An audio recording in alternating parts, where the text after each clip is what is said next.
Before we get into the video, I need you guys to do me a favour.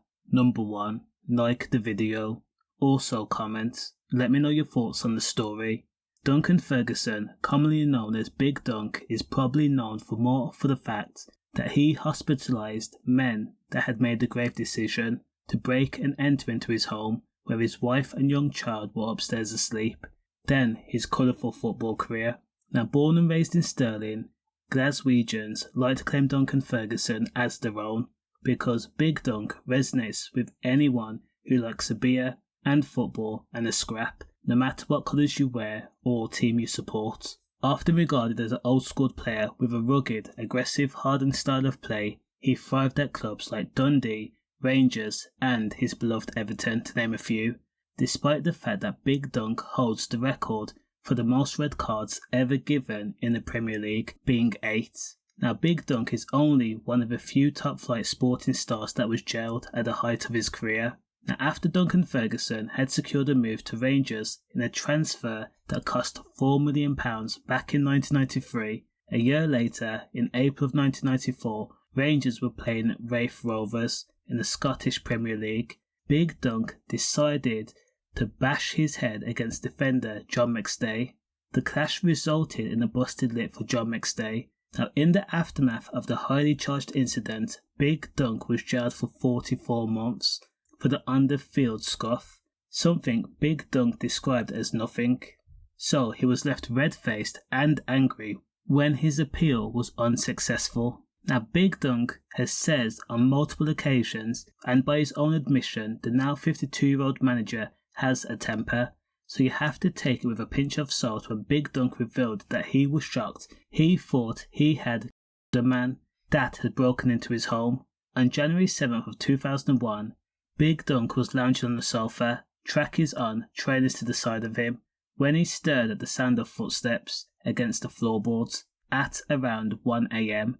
Now Big Dunk said immediately he felt anger rise. He says that he thought he was exempt from people trying to rob him because he was well known in the city. He also considered himself one of the lads and believed in his mind that he was untouchable. The fact that 2 men would dare to waltz into his refuge, his castle, his sanctuary, where his wife and 3-month-old baby was asleep upstairs, compelled him into action. Now Big Dunk initially at first thought he must have been paranoid and second-guessed the footsteps because his wife came downstairs and told Duncan the time being 1 a.m. and told him to come up to bed. Now gathering his thoughts, Duncan said he'll be up in 5 minutes. Now while sitting on the sofa, the sound of footsteps made a clapping noise again, loud in the near silence. Clanging footsteps one time could be your imagination, but to hear it twice, Big Dunk knew there were unwanted guests in his home, so Big Dunk's demeanour was calm and calculating. Big Dunk put on his trainers and then got up. 2 shadows appeared across the conservatory. Now Big Dunk then grabbed one of the burglars and that's when his switch flipped. Holding one of the burglars in his grasp, he then started to use his elbow and fist on the men, crazy even to enter Dunk's home. Darry Dawson was the unfortunate person that had been snared by Big Dunk. His face was used as a punching bag. He was struck over 3 dozen times in an incident that lasted less than a minute. It only stopped when Big Dunk thought that he had killed Darry Dawson. Now Darry Dawson's body had went limp and he had stopped moving, slouched against Big Dunk's frame. Placing him on the ground, Big Dunk said he had to resuscitate the thief. Now police were called and both Darry Dawson and his mate Michael Pratt were arrested.